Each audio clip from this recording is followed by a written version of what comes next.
G'day everyone, welcome back to another power rankings video on the channel. We're going to be going over my power rankings after round 20 of the 2023 AFL season. The ladder is still very unknown. It's hard for some teams to solidify wins because it's just still so even, but a few teams in and out of form. It's going to be interesting to see what I've done with the power rankings. So plenty to talk about. If you're going to enjoy today's video, make sure to leave a like and subscribe. That's always appreciated. And let's get straight into it. Okay, so quickly, for people that don't know how power rankings work, I do first off these power ranking videos after every 5 rounds. So after round 20, doing a new one again, and it's quite straightforward. It's 18th being the worst, first being the best. Quite simply, we rank teams on current form, but we add in a few things like comparing it to the ladder, and other things such as like their list and of course expectations and the teams they have played. All that whatnot comes into consideration. So we'll kick it off with 18th, the worst team.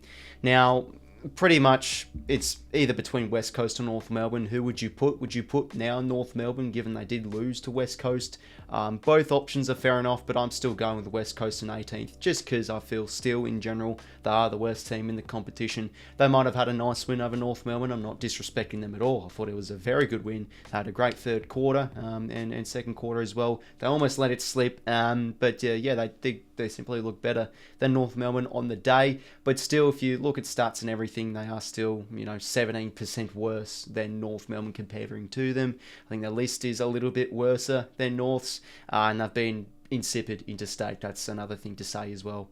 So yeah, because of that, I've got the Eagles at 18th still. Which then moves on to 17th. As I've explained, North Melbourne, their loss against West Coast, very, very poor. They just seem to have a lot of passengers in their side at the moment, not really getting enough from their role players, and their senior crop of players have been very, very poor too. 𝐓𝐡𝐞 announcing his retirement's obviously maybe taking an emotional hit on the club. Again, you could probably have North Melbourne below West Coast, but if you still look at stats, everything in general, they still are a touch above, a little bit better than West Coast. So yeah, because of that, and they've shown some competitive patches like against the Saints, like a few opponents the past month or so. But yeah, it's splitting hairs really. I've just got North Melbourne 17th just based on the ladder. They are 17% better than the Eagles. Now moving on to 16th, again, straightforward, got the Hawthorn Footy Club. They've been very competitive this year, and credit to them. But, still comparing to the rest of the competition, they do sit in 16th. They are, there's a bit of a gulf between them and Fremantle, who are in 15th on the ladder. But they've still been very competitive. They've been, yes, inconsistent given their young and inexperienced side, but they've shown some good, some good flashes and some good glimpses with a few players. Mitch Lewis has been in great form as of late. Their midfield a little bit inconsistent, but they can be a high clearance side. Chad Wingard, a few of their veterans are in great form too. It is exciting times. I still think as a Hawthorn, if you are a Hawthorn supporter, really bringing up to the Tigers, smacking them up till 3/4 time. But still comparing to the rest of the competition, they just don't aren't better than most of the teams above them, and yeah, a bit of a gulf between them and the rest. So I've got the Hawks at 16th. Moving on to 15th now, and I do have the Fremantle Dockers. This is just pretty much a reflection of the ladder, but not really much can be changed with the power rankings itself. Maybe you could put them a bit higher, Fremantle, given their win against Geelong. How great was that? That was a remarkable win, which that's a bit of a shame with Fremantle this year. They've been very inconsistent, especially defensively, but when Pearce turns up, when the defensive half turn up, they can play some good footy, and they can find their options inside 50. A few of their small forwards can be really underrated, but the last month or so, they've been beaten up in the midfield way too easily. Their first quarters continue to be their Achilles heel, and they always have patches where they play poor footy, and yeah, just their methods been so inconsistent this year. And again, looking on the ladder, there's a bit of a gulf between them and the rest of the teams above them. So yeah, Freo on 15th. Moving on now to 14th, and I do have the Gold Coast Suns. Again, they are sitting in 14th. They've had some good performances, but they have had some terrible performances. So, the gap between their best and worst is quite substantial this year. They've either been absolutely belted in, their clearance game and just ball movement, or some games, their win against the Saints is pretty nice. Obviously, their win against the Brisbane Lions was sensational, so maybe it's that they're sort of turning point in their year, but still, from what we've seen, I think the last 2 months or so, they've just not been good enough. They've been way too inconsistent, which I do hate to see. They have talent and everything, but again, comparing to the rest of the teams, I just don't see them above like an Essendon or Richmond.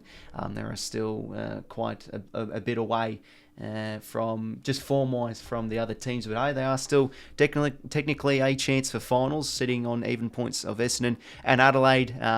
But yeah, just way too inconsistent, and the gap between the good and the bad is quite a substantial one. So I do have the Suns in 14th. Move on now to 13th, and I do have is the exact same on the ladder, the Essendon Footy Club. The last 5 or 6 weeks they've started now to take a bit of a dip, which, you know, again, they are still a bit of a young and inexperienced side, and the first year coach as well. So it sort of makes sense in a way, but at the same time they have been a bit disappointing. It's sort of just become really off pace with how they go in the midfield. They've lacked a lot of ball winners, and just defending ball movement and moving the ball itself, they have been quite poor at as well. A gallant display and a really brave performance against the Swans, but they didn't really turn up from the first 3 quarters, so maybe you could have put them a bit higher if they were able to get on top of that result. But just in general, the last 5 or 6 weeks, you know, their huge loss against Geelong, their poor loss against the Bulldogs, both games they got smacked around the footy. But, you know, yeah, they had a great win against Adelaide, but it's just, you know, inconsistencies again arise. You know, they're just ball movement and transition in general have been quite poor. There's still a chance, yes, for finals. All these teams around this mark are a chance for finals, but yeah, just how they've gone, they've been pretty disappointing in a few areas, especially in the contested and transition games. So I've got the Dons in 13th. Moving on now to 12th place, and I do have the Richmond Footy Club. Again, good chance for finals this year, but just the thing that always catches up with them is their inability to play for full quarters. We saw that against Melbourne last week. The game was in the balance for pretty much the first 3 quarters. They look like the better side throughout times of that game, and they can still show some really good competitive sides against some good quality opposition. But they always just have patches throughout games where their efficiency really hurts them, their foot skills as well, and we saw that against Melbourne last week, of course. And they've had actually quite a decent record. They've beaten the Swans, you know, they had that win against West Coast and, of course, the Hawks, but both those games, they looked a little bit off pace. They looked like, you know, a bit of a shell themselves. They don't look at their best, and I feel like the last 5 or 6 weeks, they have dropped off a little bit. Of course, a huge loss against Brisbane too was their turning point into, you know, they're not as good as what they were before the bye. Yeah, again, still a chance for finals, but I've just got them sitting in 12th. You know, their percentage is 97% compared to a few other teams that isn't too great. And yeah, they just can't really play well for 4 full quarters. They're a bit of a scrappy side, but they can still get results. But I've got them sitting in 12th. Now moving on to 11th place, and I do have the Sydney Swans. They are making, you know, a good steady incline towards a potential final spot in September. The last few games have been pretty good. Although in the last 5, they really should have beaten Geelong. You know, they had a poor 4th quarter against Richmond, being up by as much as 5 goals throughout that game. And then 3 wins in a row, you know, to a good opposition of the Western Bulldogs. Freo away is usually quite tough. And, you know, backing up with another away win in a row against Essendon, that is pretty tough to do. And, yeah, they're starting to make a bit of a steady incline with, you know, how they are playing. And especially their confidence. I feel like mentally they've been not as good as last year, but their issues, of course, still arise in the contested game. They still get smacked around the footy, like against Essendon, like against the Bulldogs. But where it does, you know, their positives obviously, of course, do lie in their ball movement and their pressure and their transition game, and of course the turnover game as well. So sort of how they're playing isn't very sustainable, it must be said, because they just can't continue to keep on getting smacked in contested ball. Eventually they're going to get found out by good quality opposition that can really punish teams around the footy. But if they can continue to just try and improve in that area, try and break even in contested game, you know that the Swans are a great ball moving side, and can, you know, potentially make a push into finals. I've got the Giants this week, that's going to be a big one. But yeah, they are making some positive signs as of late, so I'm pushing them up, and I've got the Swans in 11th. Now moving on to 10th place, and I do have the St Kilda Footy Club. Now this one's a pretty heavy, opinionated sort of side at the moment. First off, they're sitting in 5th place. Credit to them. They have still been, second half of the year, of course they've been very poor, and I'd love to see the Saints make finals, but I just can't trust them. I don't really have much confidence in them. Their last 5 weeks or so, yeah, they keep on ticking results, of course, over West Coast, but just very unconvincing results. Their issue has been their inability to score, but what we saw against the Hawks was promising signs. They sort of had their shades of, you know, early in the season where they could really have an ability to score and just take the game on, free-flowing ball movement inside 50. They still have a very young forward line, it has to be said, and the list problems are arising, of course. Just because they're at 5th, I've got them in 10th, so it's sort of like meeting in the middle, because probably you could possibly have the Saints a little bit lower, just because they are projecting still to have a few more losses. But hey, when they've scored over 80 points this year, they are 8-0, so that's a very promising side. The defense are still in check from time to time, but they're hard to grab a grasp on. So I'm just having them in 10th because they're still in a good ladder position. They're probably one more win away from, you know, locking in a final spot, but they just have just the highest vulnerability to drop out of the 8 as well. So I'm sort of meeting in the middle. Got the Saints at 10th. Now moving on to 9th place, and I do have the Adelaide Crows. They've had some close losses this year, and I still have a very healthy percentage of 116, but a lot of their, you know, losses where they could have really won, they were pretty much far off it against the Dons, but you know, that loss that they really should have won at 3/4 time. They're up by a bit of a margin against the Giants. They could have had that win. Almost they left it a bit late against Melbourne. And of course, it has to be said, their huge win against Port Adelaide. They looked back to their best in terms of a high scoring side. They actually are ranked number 1 in terms of points for out of any team in the competition. So yeah, they still have options towards goal, like Tex Walker. He's been brilliant. Unfortunately, Isaac Rankin's injured, but you know, they get Rochelle back in. And of course, the injuries could maybe you know, catch up to them. They have no Duday, they have no Murray. As I said, they have no Rankin. But they are still, when they are on, of course they are very, very good at home, but they're an electric ball moving side, and their pressure can still be very good when they are up and about. They have a very good percentage, better than most around the mark. And yeah, finally with Adelaide, I just feel the teams that I have below them, I think Adelaide have far more upside than a few other teams given their percentage, even though they are sitting at 12th at the moment. But yeah, they still have very good positives and some good upsides, so I've got the Crows at 9th. Now moving on to the top 8. In 8th place, I do have the Geelong Cats. The last fortnight, of course, have been quite poor. They really should have gone and beaten by more against the Lions away, and an insipid performance against Fremantle, where they just didn't look very hard-edged at the footy with that game. But, you know, the thing with Geelong is you don't want to be too reactive, no matter if they win or lose, positive or negative, because they still find ways. You know, they're a very good team in the second half of the years. They still find ways to make finals and still be a very successful team. And look, of course, they've had some brilliant performances as well. You know, they had a great win against North and Essendon too.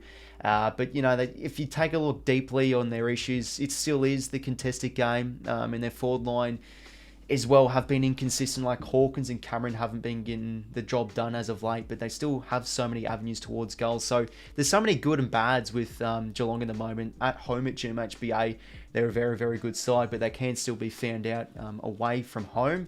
So it's a hard one to grasp on Geelong. I feel like they should be able to be good enough to reach a final spot, just because they still are a very, you know, good side and a classy side with, you know, great plays on their list and a very high chemistry side, where usually when they are up and about, they are a hard team to beat. But at the same time, they have plenty of negatives with how they are playing. So yeah, I still think Geelong will be good enough, but I don't see them competing for the flag this year. So yeah, I've got the Cats in 8th. Now moving on to 7th place, I do have the Western Bulldogs again. Have a few inconsistencies. All these teams around the mark, apart from the top 4, are very, very even.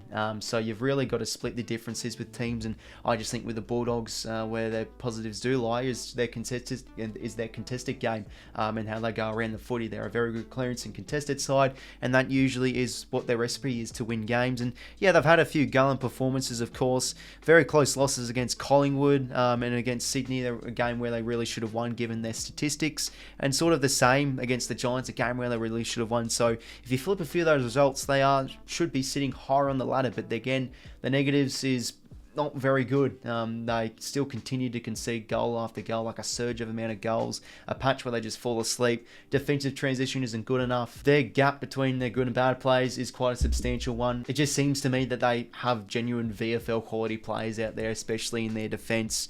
And you know, Josh Bruce going down as well. They're having defensive issues, of course, especially with defending ball movement. But they still should be good enough for finals, you do think, given they still have good firepower up forward. But yeah, yeah, they're again inconsistencies, but you know, their contested game, their ability to put on a good amount of score. They've got dangerous options inside their forward 50. They are still sitting in a good top 8 spot, I feel. So I got the Doggies in 7th. Move on now to 6th place, and I do have the GWS Giants. They just continue to win, winning now 7 games in a row. And I feel like the positives, the first one has to be their defence, their back 6. They work so well with Sam Taylor back in the side. He's just really improved their back half. Connor Idun and Jack Buckley and Whitfield's been in great form with you know, moving the ball from half back, and Lachie Ash, their method when moving the ball has been really promising as well. They're similar to Collingwood from last year. They just always love to take the game on. They've now have 5 wins of this year from when they have been down at 3/4 time. So yeah, they just have tremendous belief. They always find ways to win. They've beaten some good quality opposition. They've shown dominance as well. So they're sitting in a great spot at the moment, Giants. A low percentage, of course, but you know, sitting with 44 points in 6th place at the moment is looking good. So just like the actual AFL ladder, I do have the Giants in 6th. Move on to 5th. I think we can all know who this is. The Blues. The Blues are back, baby, as Paddy Cripps infamously did say. Not trying to jinx them or anything, but yeah, the Blues, well, what a turnaround it has been. Now they have got, I'm pretty sure, 6 wins in a row, I think it is. I'm pretty sure it is 6. Yeah, they just have really turned their season, and credit to Michael Voss and the coaching staff and the fans that kept the faith in Michael Voss. I don't think too many did, but you know, all the banter and shit chat from their side, the Blues have really improved from what they were good at last year. Stoppage dominance, really good competitiveness around the footy. You know, Cripps and Cherra have been really, really good in the stoppage and around the coalface. And yeah, just now they've really, what's changed with them is just how they move the ball. Instead of just booting it down long towards contests, they like to sort of play similar to Collingwood, where, you know, if the hand pass option is on, you take it and you play the corridor a bit more and a bit more smarter use.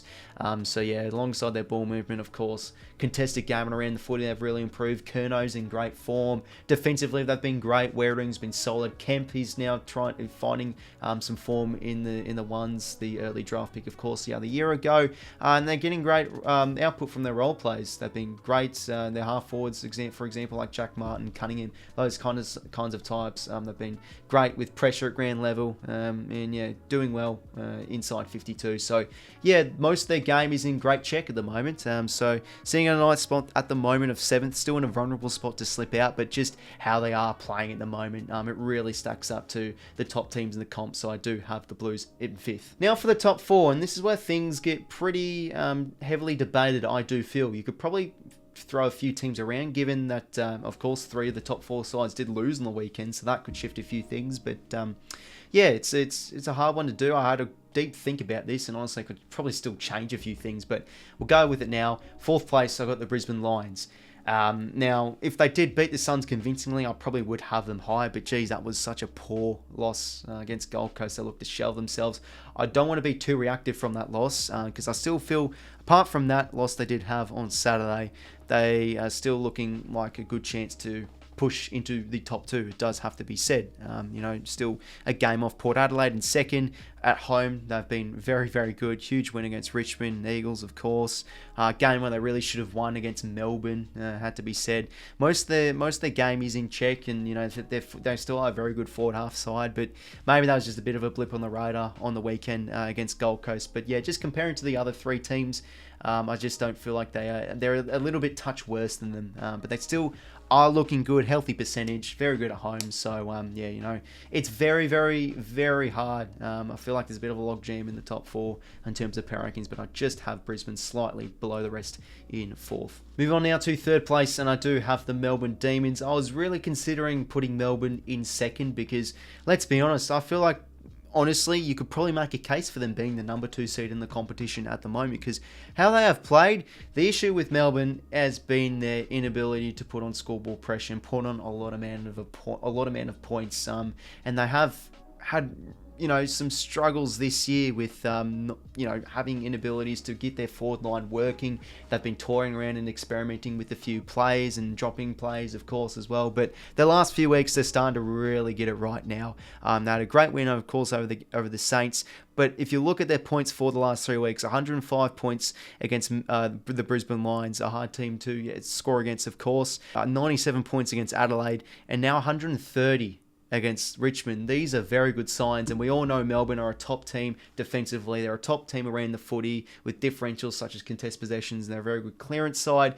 Their issues have been their forward half use and their efficiency inside 50 and their ability to put on points. But the last 3 or 4 weeks, it's been very good, so I probably could push them into the top 2, but I still want to look back on the ladder. They're a game away from Port Adelaide in second, so yeah, I feel like they're very, very close from putting in second. But yeah, their game's in really good check. They're starting to really prime themselves up towards a massive tilt of the flag this year. 𝐓𝐴, Chandler, Van Ryn, Petty as well. They're finding good avenues to go, Melbourne. That's just been their Achilles heel for most of this year. But credit to Simon Goodwin and how they have been going as of late. They're now becoming a bit of a powerhouse in terms of scoring. So that gives them all the damage to potentially have a great push for the flag this year. So I've got the D's in third. Then the top 2, it is pretty straightforward. In second, I do have Port Adelaide. Again, I was very tempted from putting them out of second, given their last 3 weeks have been really, really poor. They have all of a sudden really collapsed as a defensive unit. You could probably see now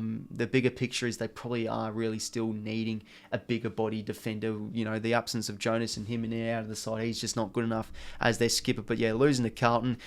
Now, that loss against Collingwood, honestly, it was such a 50-50 game. They honestly really could have won that game. So that, for me, that probably keeps them second as well. And then, that terrible loss. They were really, really poor and just looked really slow and off the pace against Adelaide. Just because they still are sitting in second. And yes, that creditable loss, respected, healthy loss, I guess you can say, against Collingwood, still thought they played great. We all know when Port Adelaide are up and about, they can be a damaging side. They still are a good top forward half side as well. They still are sitting in second too.